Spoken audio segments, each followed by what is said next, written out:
para hamba Tuhan, para pelayan-pelayan di Narwastu.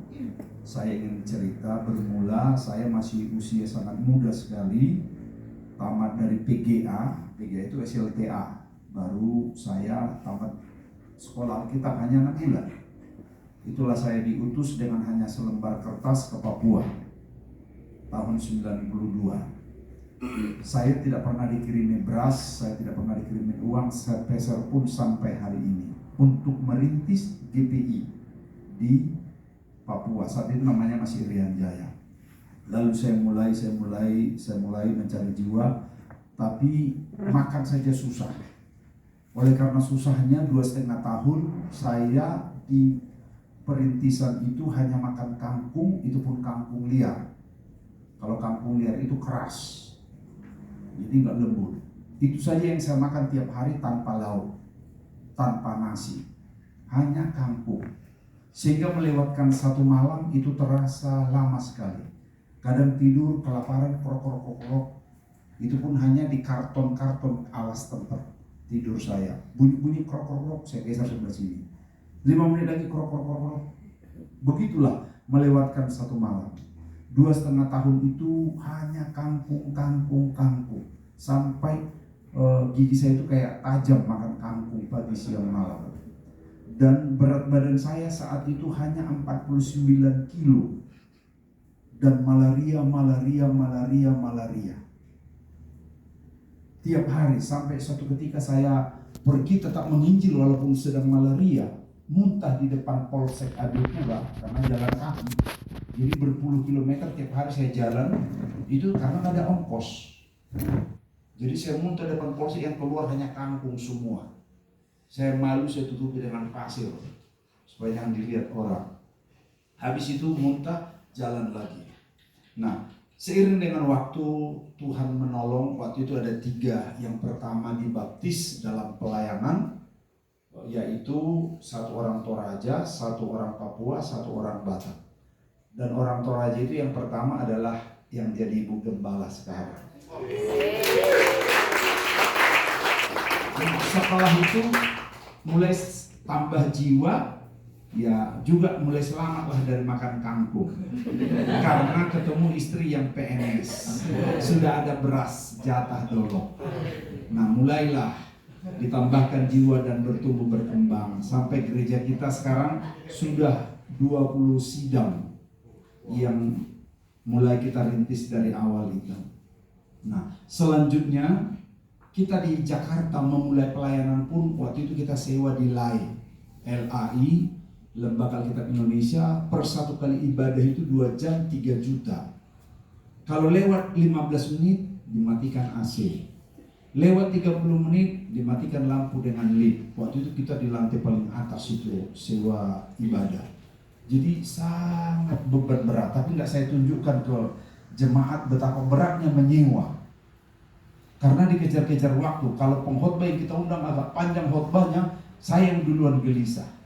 Supaya jangan ketahuan bahwa ini disewa hanya 2 jam begitu. Itulah pergumulan sampai bertahun-tahun. Akhirnya timbul pergumulan yang berat, harus memiliki tempat ibadah sendiri supaya tidak menyewa. Nah, Tuhan terus beri kami hikmat bersama dengan Ibu Gembala mengumpulkan uang untuk pergumulan ini terwujud. Kita belilah tanah yang di Tanah Tinggi itu 3,3 miliar, baru kita bangun, dan itulah tempat kita yang sekarang. Jadi sekarang kita tidak pusing lagi sewa, tidak pusing lagi soal dikejar-kejar waktu, tinggal pusing cari jiwa. Supaya sekarang kita baru 1 kali ibadah, supaya ke depan bisa 2 kali ibadah, bahkan seterusnya. Amin. Artinya kami akan berlalu. Gak tahu berapa kalender lagi kami akan menghadap Tuhan. Tetapi bagaimana dengan pelayanan ini tidak boleh berhenti, karena Tuhan yang berjanji akan menyertai kamu sampai kepada kesudahan zaman. Kamu di sini bukan saja orangnya, tetapi pekerjaan yang dipercayakan kepada kita.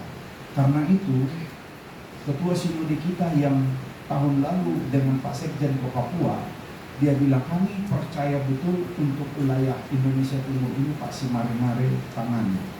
Tapi setelah Pak mari ini yang kami hubungi. Nah sekarang seberapa siap generasi muda, generasi kedua untuk melanjutkan estafet pelayanan. Tapi ingat bahwa pelayanan itu adalah pelayanan yang menghamba. Pendekatannya menghamba. Saya selaku ketua wilayah bukan bersikap sebagai bos. Saya selalu sebagai hamba bagi gembala-gembala yang langsung kita tempatkan atau penanggung jawab di sidang-sidang yang kita rintis itu. Karena itu saya ingin terus berbagi bukan ini, karena kita tidak tahu kapan Tuhan akan panggil kami. Panggil saya khususnya. Kalau Tuhan panggil saya, kalau bisa lagunya, lagu yang dinyanyikan di waktu ulang tahun gereja kita Februari kemarin. Apa tahu lagunya? Yang dibuat di melayani, mengasihi. Itulah kalau suatu saat saya mati, itu aja yang diulang-ulang banyak nyanyi, bahkan sampai dikubur. Karena hidup ini adalah melayani. Tuhan bilang, pandang sekelilingmu, tuayan sudah menguning. Pandang sekelilingmu, apa yang ada di sekelilingmu sebagai pekerja di mana? Di Pemda Jakarta, Pak Guru, kerja di mana? DPKP. Pandang sekelilingmu, semua pandang di sekelilingmu, itulah tuayan yang sedang menguning, yang harus kita tuai. Harus kita tuai dengan hati menghamba. Tidak ada pilihan lain. Hidup kita hanya untuk melayani, karena hidup kita ini singkat. Tuhan bilang bagikan uang, sebentar saja tidak kelihatan. Mungkin waktu baru mati masih dikenang-kenang, masih ada yang ziarah. Tapi setelah sekian lama kan gak ada lagi yang ziarah, dan memang gak perlu. Saya bilang juga istri saya, kalaupun saya mati, gak usah bikin bermalam-malam. Kalau matinya pagi, kubur aja sore. Dan gak usah bikin kubur saya di depan gereja kita yang di Papua. Kan banyak sekarang pendeta bilang, kubur saya di halaman gereja. Yang harus kita muliakan, tinggikan Tuhan. Kalaupun tidak dibuat makamnya bagaimana, sekedar saja. Ya syukur-syukur juga kalau ditemukan mati. Tapi kalaupun mati jatuh di pesawat atau di mana, karena tiap bulan saya harus terbang ke Papua, besok malam lagi harus ke Papua, kan kita tidak tahu. Tapi bagaimana mempersiapkan kalian supaya jangan seperti Yosua. Yosua begitu luar biasa dipakai Tuhan, berhasil, tapi kegagalannya tadi adalah mempersiapkan generasi sesudah dia. Saya sedang mempersiapkan bersama dengan para pelayan-pelayan supaya kita semua yang ada di tempat ini siap menerima tongkat estafet pelayanan ini. Amin. Tuhan memberkati kita semua. Amin. Nilai luhur apa Pak? Mungkin beberapa hal yang Bapak mau wariskan khususnya supaya jemaat bisa ingat terus, bisa hidupi terus dari sejarah yang tadi Pak Charles sampaikan. Ada mungkin beberapa nilai luhur yang Bapak mau mereka untuk lanjutkan Pak? Nilai luhur yang perlu ditanamkan, hidup adalah pelayanan. Hidup adalah dimanapun Tuhan menempatkan kalian, tidak harus maksudnya tidak harus jadi pendeta atau apa. Di dunia sekuler itulah Tuhan bilang, pandang sekelilingmu ke murid-murid. Apa yang ada di sekelilingmu? Yang guru, murid itu adalah ladangmu yang sedang menguning. Yang dokter, halo, yang di sini mau calon dokter, ingat di sekelilingmu itu pasien. Itu juga adalah ladang yang harus engkau layani dengan hati menghamba. Hati menghamba, dolos. Dolos itu saya udah pernah khotbahkan 3 kategori. Mohon maafin saya harus sampaikan.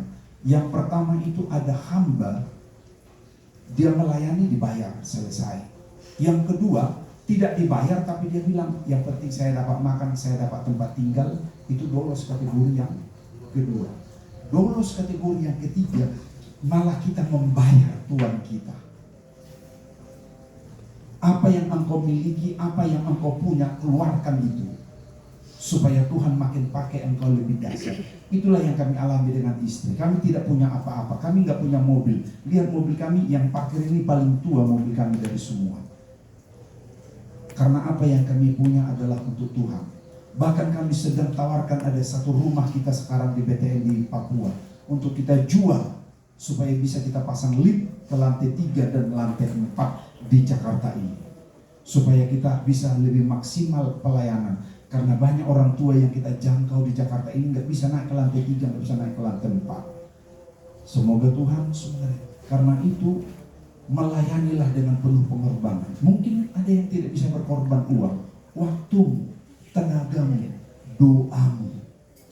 Hidup adalah pelayanan dengan hati menghamba. Tuhan memberkati.